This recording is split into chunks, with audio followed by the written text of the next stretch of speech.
نحمده ونصلي ونسلم على رسوله الكريم من يومنا هذا إلى يوم الدين. أما بعد فأعوذ بالله من الشيطان الرجيم. بسم الله الرحمن الرحيم. وَلَقَدْ كَانُوا عَاهَدُوا اللَّهَ مِنْ قَبْلُ لَا يُوَلُّونَ الْأَدْبَارَ وَكَانَ عَهْدُ اللَّهِ مَسْئُولًا.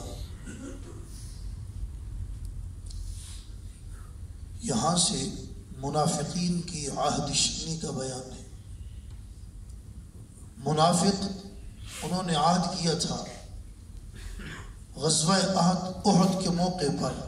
غزوہ احد میں انہوں نے یہ عہد کیا تھا کہ ہم آئندہ جو ہے مسلمانوں کے خلاف کوئی سازش نہیں کریں گے، لیکن غزوہ احزاب میں انہوں نے یہ سارے کام دوبارہ کیے.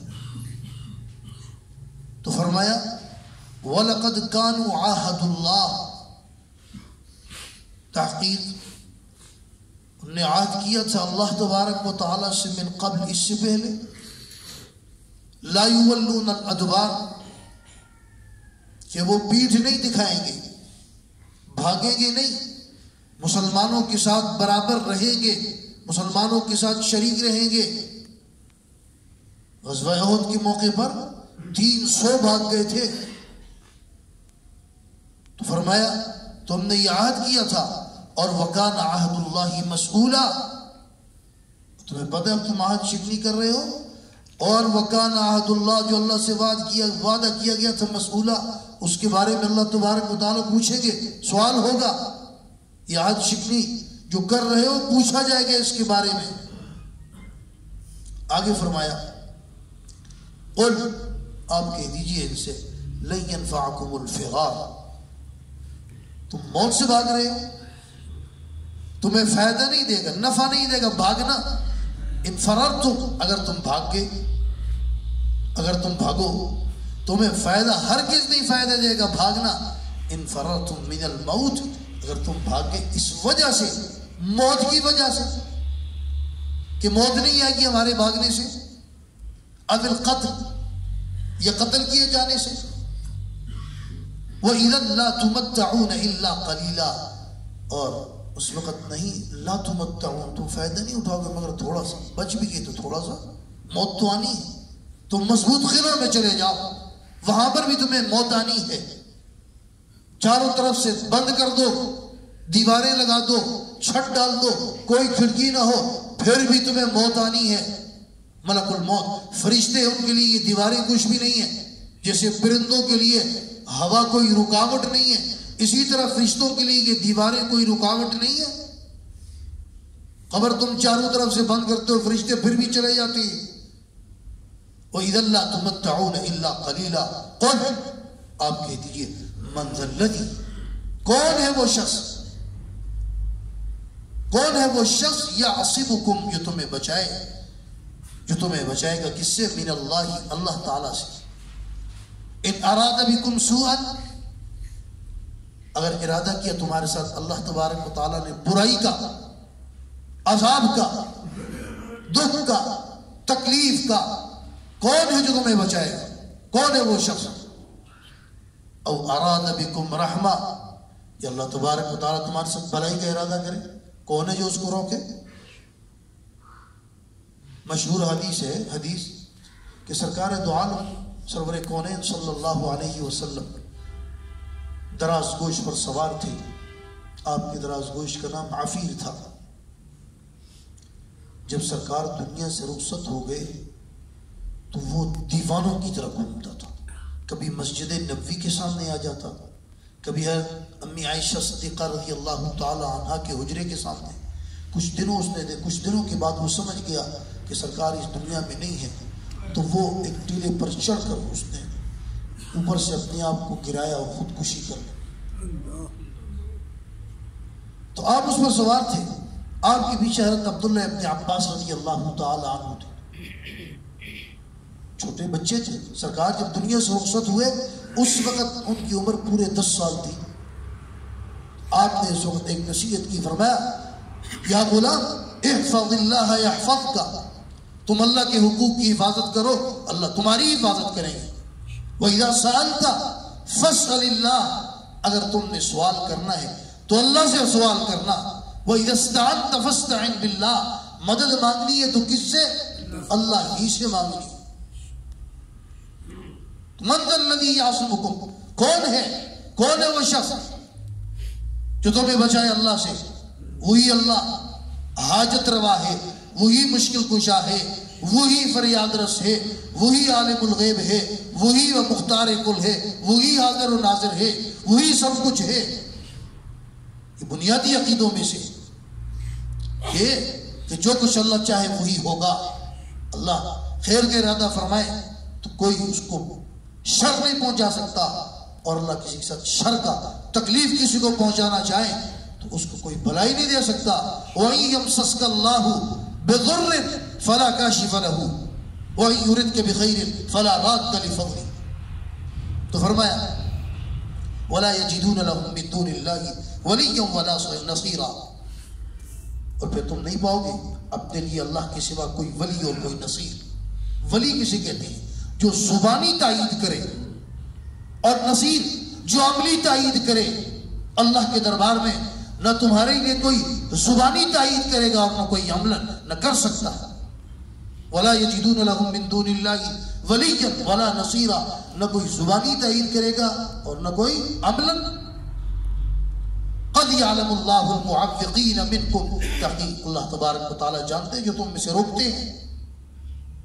روکنے والے خود بھی نہیں جاتے، دوسروں کو بھی روکتے ہیں. وَالْقَائِلِينَ لِإِخْوَانِهِمْ، اور جو یہ کہنے والے ہیں اپنے بھائیوں سے هَلُمَّ إِلَيْنَا، آؤ تم ہماری طرف چل کر آؤ، ادھر نہ جاؤ. جہاد سے روکتے ہیں. ظاہر بات ہے کہ وہ کسی کا بھائی تھا تھے منافق، کسی کا بھائی تھا، کسی کا والد تھا، کسی کا بیٹا تھا، سچے صحابی تھے، ان کو روکتے تھے. وَلَا يَأْتُونَ الْبَأْسَ إِلَّا قَلِيلًا، فرمایا نہیں ہے یہ جھگڑا مگر تھوڑا سا. الا قلیلا. اشحۃ علیکم، شحیح کی جمع ہے، حریص ہے یہ تمہارے مقابلے میں. علیکم تکلیف کے لیے، کوئی تکلیف ہے نا تم پر کہیں سے پتہ چلے کہ ان کو یہاں سے تکلیف پہنچتی ہے تو یہ حریص ہے اس پر. فَإِذَا جَاءَ الْخَوْفُ، اور جب آ جائے خوف، رَأَيْتَهُمْ يَنْظُرُونَ إِلَيْكَ، فرمایا آپ دیکھیں ان کی طرف، يَنْظُرُونَ إِلَيْكَ، وہ دیکھتے ہیں آپ کی طرف. رَأَيْتَهُمْ يَنْظُرُونَ إِلَيْكَ، آپ ان کو دیکھیں وہ دیکھتے ہیں آپ کی طرف. تَدُورُ أَعْيُنُهُمْ، ان کی آنکھیں گھوم رہی ہوتی ہیں. كَالَّذِي يُغْشَىٰ عَلَيْهِ مِنَ الْمَوْتِ، جیسے اس کے چھا گئی ہے ان پر موت. حالت تو یہ ہو. فَإِذَا ذَهَبَ الْخَوْفُ، اور جب خوف چلا جاتا ہے، سَلَقُوكُمْ بِأَلْسِنَةٍ حِدَادٍ، تو اپنی زبانیں چلاتے ہیں تیز زبانیں ان کی پھر کاٹتی ہیں ایسے کہ جیسے کینچی کپڑے کو کاٹتی ہے. بِأَلْسِنَةٍ حِدَادٍ، تیز چلتے ہیں، تیز بولتے ہیں. أَشِحَّةً عَلَى الْخَيْرِ، اور وہ حریص ہے مال پر. اور وہ شریک بھی ہوتے ہیں نا جہاد پر، تو اس نیت سے نہیں شریک ہوتے. جہاد مال کی نیت ہے، پہلے تو آتے نہیں ہے. وَلَا يَأْتُونَ الْبَأْسَ إِلَّا قَلِيلًا، نہیں جاتے وہ بہت کم. لڑائی جھگڑا جہاد میں بہت کم جاتے ہیں، پہلے تو جاتے ہی نہیں ہیں. اگر جاتے ہیں تو وَلَا يَأْتُونَ الْبَأْسَ إِلَّا قَلِيلًا، تھوڑے سے جاتے ہیں، بہت تھوڑے. اور جو جاتے ہیں وہ بھی کس لیے جاتے ہیں؟ منافق، مال کے لیے. اس طرف یہ ہے حالت، اور اس طرف مومنین کی حالت کیا ہے؟ حضرت سعد بن خثیمہ رضی اللہ عنہما، غزوہ بدر کا موقع ہے اور دونوں آپس میں ایک دوسرے سے تکرار کر رہے ہیں. باپ بیٹا ہے. بیٹا کہتے ہیں میں جاؤں گا جہاد میں، والد کہتے ہیں میں جاؤں گا. اور دو ہی تھے گھر میں، یہ دو ہی افراد تھے نگرانی کرنے والے مردوں میں بس. باپ کہتا ہے میں جاؤں گا، بیٹا کہتا ہے میں جاؤں گا. صحابہ نے فرمایا کہ آپس میں نہیں جھگڑو، آپ سرکار کے پاس، سرکار فیصلہ کرے. سرکار کے پاس گئے تو سرکار کے پاس آپ صلی اللہ علیہ وسلم نے فرمایا کہ بھئی دیکھو سعد، تم نہیں جاؤ، والد کی بات مانو. انہوں نے کہا یا رسول اللہ شہادت کا موقع ہے، میں کیسے پیچھے رہوں؟ فرمایا چلو قرآن اندازی کر. قرآن اندازی کی حضرت سعد کا نام آیا، اور جو غزوہ بدر کے موقع پر 14 صحابہ شہید ہوئے، انہوں میں حضرت سعد بھی ہیں۔ مومنین کی حالت یہ ہے وہ قرآن اندازی کر رہے ہیں، ان کے لیے قرآن اندازیاں ہو رہی ہیں کون شریک ہو اور کون نہ ہو، اور کافروں کی حالت کیا ہے؟ تو فرمایا فَإِذَا ذَهَبَ الْخَوْفُ سَلَقُوكُمْ بِأَلْسِنَةٍ حِدَادٍ أَشِحَّةً عَلَى الْخَيْرِ، ایمان پر حریص ہیں۔ أُولَٰئِكَ لَمْ يُؤْمِنُوا، یہ جو لوگ ایمان نہیں لائے نا، ایمان زبان سے ماننے کا نام نہیں، مان کر دل سے اقرار کرنے کا نام ہے، صرف جاننے کا نام نہیں، جان کر ماننے کا نام ہے۔ یہود ان کے بارے میں قرآن نہیں کہتا، وہ جانتے تو ایسے تھے سرکار حق پر ہیں، اللہ کے سچے نبی ہیں، وہ ایسے جانتے تھے جیسے اپنے بیٹوں کو پہچانتے، لیکن مانتے نہیں تھے۔ آتیناہم الکتاب یعرفونہ کما یعرفون ابناءہم، تو فرمایا یہ ایمان نہیں لائے، فاحبط اللہ اعمالہم، اور یہ جو منافق ایمان نہیں لائے اوپر اوپر سے باتیں کرتے ہیں ہم ایمان لائے ہیں، فرمایا اللہ تبارک و تعالیٰ ان کے اعمال کو ضائع کرے، اکارت بیکار کر دے، سارے اعمال، کبھی چندہ بھی دیں گے، کبھی نمازیں پڑھ لیں گے، کبھی کبھی شامل ہوں گے، نیکی کے کام کریں گے، لیکن جتنے بھی کام کریں گے اللہ ان کے سارے اعمال کو کیا کریں گے؟ فاحبط اللہ اعمالہم، ان کے اعمال کو ضائع کریں گے۔ بنیادی 3 شرطیں ہیں اعمال کے قبول ہونے کی، ایمان ہو، اخلاص ہو، اتباع سنت ہو، تو بنیادی شرط ان میں ایمان کی نہیں پائی جاتی، اس لیے ان کے اعمال ضائع ہوں گے۔ اور اللہ فرماتے ہیں وَكَانَ ذَلِكَ عَلَى اللَّهِ يَسِيرًا، ان کے اعمال ضائع کرنا ہم پر کوئی مشکل نہیں ہے، آسان ہے۔ اللہ سے کون پوچھ سکتا ہے اللہ ان کے اعمال ضائع کر دیں گے، اور یہ اعمال ضائع کرنا ہم پر آسان ہے۔